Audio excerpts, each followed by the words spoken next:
नमस्कार। About India channel में मैं अनिल केसी आपका स्वागत करता हूं। अबाउट इंडिया चैनल का वास्तविक उद्देश्य भारत की संस्कृति, भारत की विरासत आदि से परिचय कराना है। भारत की संस्कृति के अंदर हम लोग कई पहलुओं को लेकर चल रहे हैं और उसके अंदर आज हम लोग एक नई श्रृंखला को प्रारंभ कर रहे हैं नृत्य के बारे में।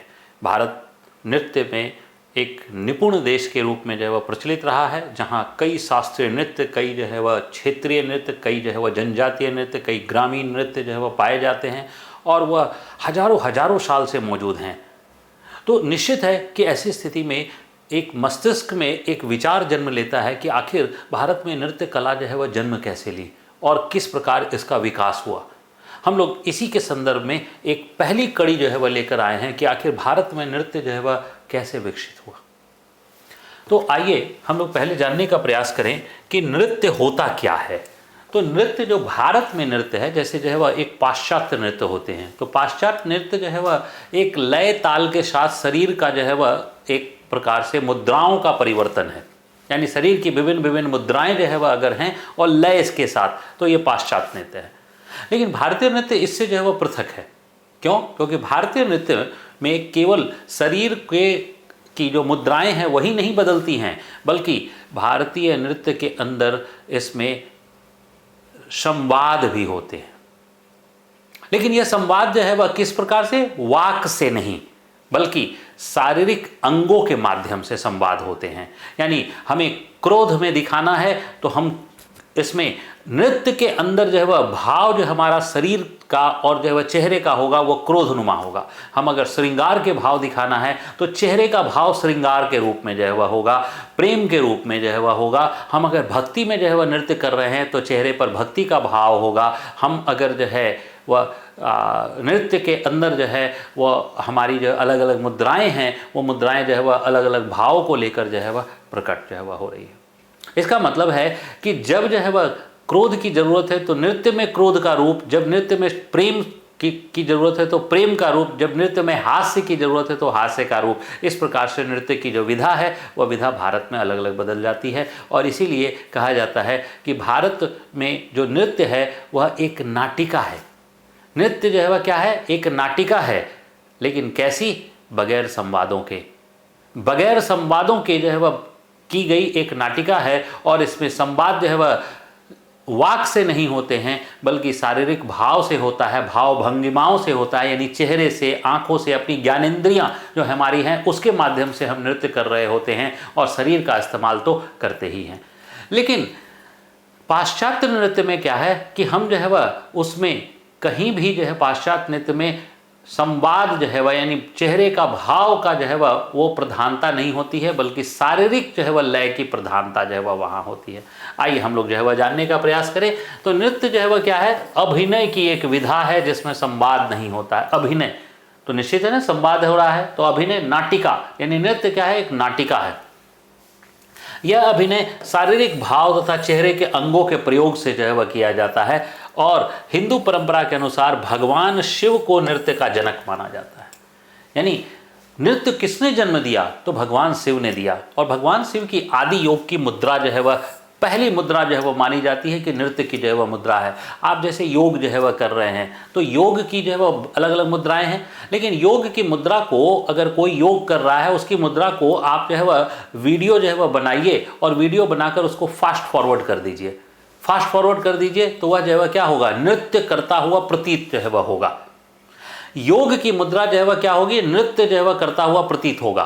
तो यही आदि योगी की जो मुद्रा है इसको जो है वह सबसे पहला माना जाता है कि नृत्य का जन्म जो है वह यहीं से। इसके अलावा भगवान शिव को माना जाता है कि 108 प्रकार के जो है वह नृत्य के जन्म जो है वह दाता कौन है? तो भगवान शिव हैं। उसमें से एक उदाहरण हम लोग तांडव सबसे फेमस है, सबसे फेमस है तांडव। तांडव नृत्य के बारे में हम लोग एक अलग से वीडियो बनाकर जानेंगे कि तांडव नृत्य होता क्या है। लेकिन यहाँ जो है वह समझिए कि तांडव नृत्य जो है वह सबसे फेमस जो है वह नृत्य है जिसे रौद्र का रूप जो है वह माना जाता है, रौद्र रस से जो है वह युक्त माना जाता है, साथ साथ रक्षा के भाव से भी माना जाता है। यानी रक्षा के लिए भी तांडव नृत्य किए जाते हैं। तांडव नृत्य जरूरी नहीं है कि विध्वंस और विनाश के लिए ही किए जाएं, रक्षा के लिए भी तांडव नृत्य होते हैं। तो ये जो है वह तांडव नृत्य जो है वह एक मुद्रा है। भगवान शिव के अलावा जो है वह हम लोग कहाँ देखें तो हम लोग देखते हैं कि माँ काली का जो नृत्य है, माँ काली का भी नृत्य जो है वह क्या है, रौद्र रूप से जो है वह युक्त जो है वह नृत्य जो है वह देखने को मिलता है। और देवताओं के दरबार में हम लोग जो है वह देखते हैं कि देवताओं के दरबार में हम अपने पुराणों में जो है वह सुने या पौराणिक कथाओं में देखें तो देवताओं के दरबार में बहुत सारे जो है वह उर्वशी, रंभा, मेनका, इस प्रकार की जो है वह बहुत सारे जो है वह नर्तकियों की उपस्थिति जो है वह थी, जो वो देवताओं के दरबार में मांगलिक अवसरों पर या मनोरंजन के लिए नृत्य प्रस्तुत करती थी। तो इन अप्सराओं की बात हम करें तो ये अप्सराएं जो है वह दरबार में जो है वह मौजूद थी और उनका एक ही उद्देश्य था, नृत्य करना। इसका मतलब है कि हमें सांकेतिक रूप से यह प्रमाण जो है वह मिलता है कि नृत्य की परंपरा जो है वह मौजूद थी। पुराण जो है वह जो लिखे गए हैं वो आज से 1600 साल पहले लिखे गए हैं। 1600 साल पहले लिखे ग्रंथ में अगर नृत्य की चर्चा है तो इसका मतलब है कि 1600 साल पहले तो नृत्य जो है की उपस्थिति जो है वह हो चुकी थी। भले ही किसी ने दरबार को देखा नहीं, देवताओं के दरबार को किसी ने नहीं देखा, लेकिन जो उसमें लिखित है साहित्य वह बता रहा है कि नृत्य की परंपरा विकसित हो चुकी थी। तो ये जो है वह हम लोग देखें। इसके अलावा अगर आम जीवन में नृत्य को सबसे पहले लोकप्रिय किसने बनाया तो भगवान कृष्ण ने। और भगवान कृष्ण का 2 प्रकार का नृत्य जो है वह देखने को मिलता है। एक तांडव नृत्य, जब जो है वह उन्होंने कालिया नाग का मान मर्दन किया था तो तांडव नृत्य जो है उसके फन पर खड़े होकर भगवान कृष्ण ने तांडव नृत्य किए थे। तो गोपियों के साथ जो है वो उनकी रास लीला जो है वह वो फेमस है, जो श्रृंगार युक्त जो है वह है, लेकिन इसमें प्रेम का भाव है, भक्ति का भाव है, यह वासना का भाव नहीं है। क्यों? क्योंकि एक देवता जो है वो किसी अपने भक्त के साथ वासना युक्त नृत्य नहीं कर सकता है। और जिस काल में जो है वह रासलीला जो है वह नृत्य की चर्चा मिलती है, जिस जो है यानी कि जिस अवस्था में जो है वह कृष्ण जो है स्वयं भगवान के रूप में प्रस्तुत हो चुके थे, यानी उनकी चर्चाएं फेमस हो चुकी थी, तो कोई गोपी अपने भगवान के साथ वासना युक्त नृत्य नहीं कर सकती है। इसलिए किसी भी रूप में जो है वह इसे वासना युक्त नृत्य को नहीं स्वीकार किया जा सकता है। यह प्रेम और भक्ति का नृत्य है रासलीला। लेकिन ये तो जो है वह हम लोग पौराणों की बात कर रहे हैं, पुराणों की बात कर रहे हैं, पौराणिक कथाओं की बात कर रहे हैं, देवताओं की बात कर रहे हैं। हमें प्रमाण क्या मिलते हैं? तो नृत्य के प्रमाण भारत में जो मिलते हैं वो सबसे पहले पुरातात्विक साक्ष्य के रूप में सिंधु घाटी सभ्यता से मिलते हैं। और जो सिंधु घाटी सभ्यता से जो वह मिलता है वह लगभग 4700 वर्ष पुराना जो है वह, आज से 4700 वर्ष पुराना जो है वह नृत्य, यानी आज से 5000 साल पहले भारत में नृत्य की उपस्थिति थी। आइए अब इनको थोड़ा सा हम लोग चित्रों के माध्यम से समझने का प्रयास करें। तो देखिए ये जो है वह आदि योग की मुद्रा, यही आदि योग की मुद्रा है। ये आदि योगी जो है वह है जो शिव के जो है वह रूप माने जाते हैं, और ये शिव का ही तांडव रूप है, जिसे जो है वह हम नटराज के रूप में जो है वह देख रहे हैं। यह जो है वह चोल काल में यानी 10वीं से 12वीं काल में ये केवल न सिर्फ जो है वह मूर्ति कला के रूप में, बल्कि जो है वह ऐसे जो है वह तांडव की नृत्य जो है वह की मुद्रा जो है वह हमें मंदिर स्थापत्य में भी देखने को मिलती है, ये 10वीं से 12वीं सदी के बीच में। इसके बाद यही जो है वह शिव के तांडव की जो है वह रूप की मुद्रा जो है वह है देखने को मिलती है। और यहाँ काली के जो है वह माँ काली जो है वो माँ काली के जो है वह नृत्य को हम लोग जो है वह देख रहे हैं। माँ काली का भी नृत्य है, लेकिन ये रौद्र नृत्य है, रौद्र रस का। और यहाँ पर जो प्रेम और भक्ति का नृत्य है, वासना का नहीं, जिसमें बार बार कह रहा हूँ कि यह वासना का नृत्य नहीं है, यह है रासलीला, जहाँ भगवान कृष्ण जो है देखिए हर गोपियों के साथ मौजूद हैं।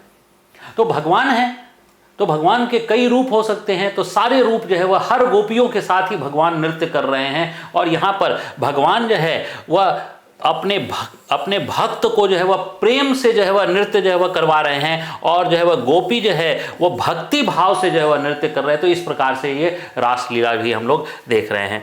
इसके बाद जो है वह देखें तो अभी हमने कहा था कि पुरातात्विक साक्ष्य जो हमें मिला है वो सिंधु घाटी सभ्यता से मिला है। तो 4700 साल पहले ये मूर्ति जो है वह हमें मिलती है, जो कांसे की जो है वह मूर्ति है, जो इंडस वैली सिविलाइजेशन में जो है वह हमें प्राप्त होती है। और ये इंडस वैली सिविलाइजेशन की मूर्ति जो है नर्तकी की मूर्ति जो है वह प्राप्त होती है, जो बता रहा है कि आज से 5000 साल पहले भी भारत में नृत्य मौजूद जो है वह थे। अब हम लोग अगर इंडस वैली सिविलाइजेशन से आगे बढ़ें, तो इंडस वैली सिविलाइजेशन से आगे बढ़ते हैं हम लोग अगर, तो हम लोग देखने का प्रयास करें कि प्रत्येक वेद में जितने भी वेद रचित हुए हैं, 4 वेद हैं, चारों वेद में जो है वह हमें नृत्य की चर्चा मिलती है। चाहे वो ऋग्वेद हो, चाहे सामवेद हो, चाहे यजुर्वेद हो, हर एक में जो है वह चर्चा मिलती है। और सबसे विस्तार से नृत्य की चर्चा जो है वह मिलती है वो अथर्ववेद में मिलती है, सबसे विस्तार से। इसीलिए इसे नर्तवेद भी कहा जाता है। नर्तवेद यानी नृत्य को समर्पित वेद इसे कहा जाता है।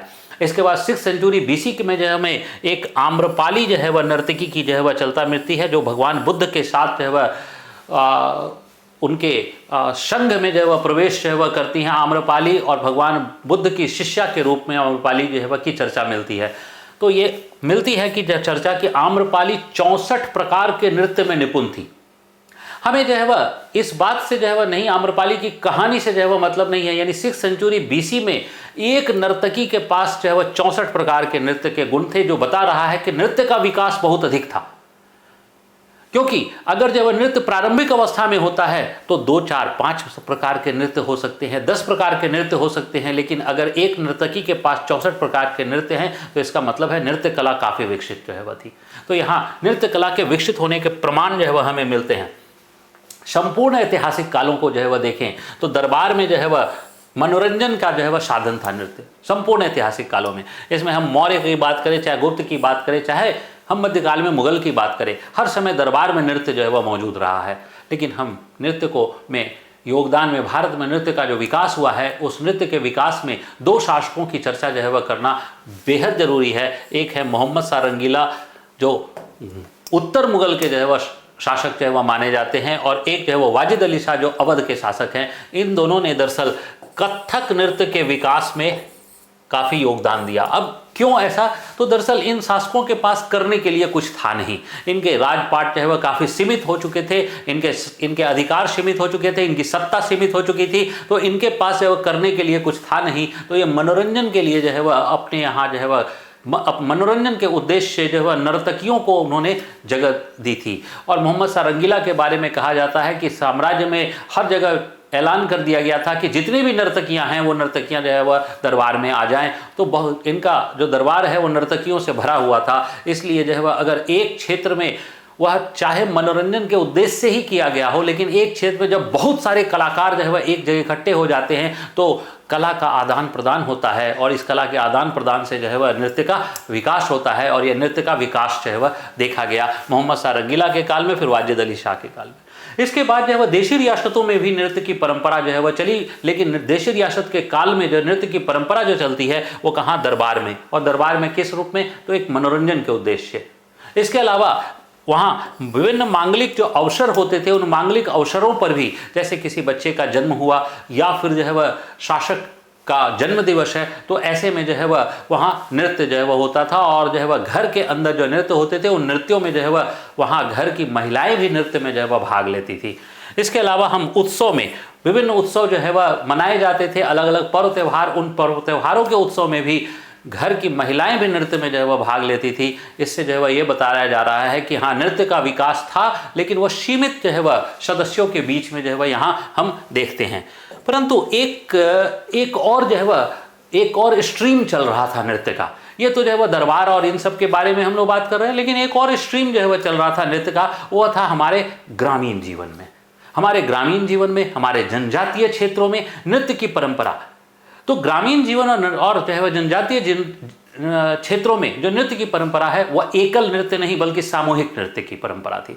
और ऐसे सामूहिक नृत्य जो है वह हर जगह पर जो है वह चले रहे थे, भारत के हर एक कोने में चल रहे थे। और उसमें हजारों वर्षों से जो है वह हमें इसके प्रमाण मिलते हैं कि ये विभिन्न पर्व पर, त्यौहार पर, उत्सव पर, इस पर जो है वह इस प्रकार के नृत्य होते रहे थे जो है वह। और ऐसे नृत्यों को अगर हम लोग देखें तो हम लोग एग्जाम्पल ले सकते हैं कि जैसे ये तो कथक का नृत्य है जो हम लोग देखते हैं कि कथक नृत्य की मुद्रा है एक, लेकिन जो हम लोग ग्रामीण जीवन के नृत्यों को जो है वह ले सकते हैं, तो ग्रामीण जीवन का नृत्य जो है वह एक हम लोग ले सकते हैं कि गिद्धा नृत्य, जो पंजाब के क्षेत्र में जो है वह प्रसिद्ध था। ये ग्रामीण जीवन से जो है वह जुड़ा हुआ था। तो ये जो है वह उल्लास को जो है वह बताता था, यानी विभिन्न पर्व, मांगलिक अवसर और जो है वह उत्सव पर ये इस प्रकार के नृत्य जो है वह ग्रामीण जीवन में प्रचलित थे, हजारों वर्षों से जो है वह प्रचलित थे। और इसी प्रकार जो है हम लोग जनजातीय जीवन में जो है वह भी देखते हैं। तो यह एक सरहुल जो है वह झारखंड में स्थित जो है वह एक पर्व है सरहुल। सरहुल पर जो है वह एक सामूहिक नृत्य का इस प्रकार प्रदर्शन किया जाता था और ये हजारों वर्षों से परंपरा जो है वह चली आ रही है, जो बता रहा है कि भारत में नृत्य का विकास जो है वो हजारों वर्षों से हुआ और आज भी भारत में नृत्य की परंपरा न सिर्फ जो है वह आगे विकसित हो रही है बल्कि फल फूल रही है। मैं अनिल केसी आप सबका धन्यवाद करता हूं। जय हिंद।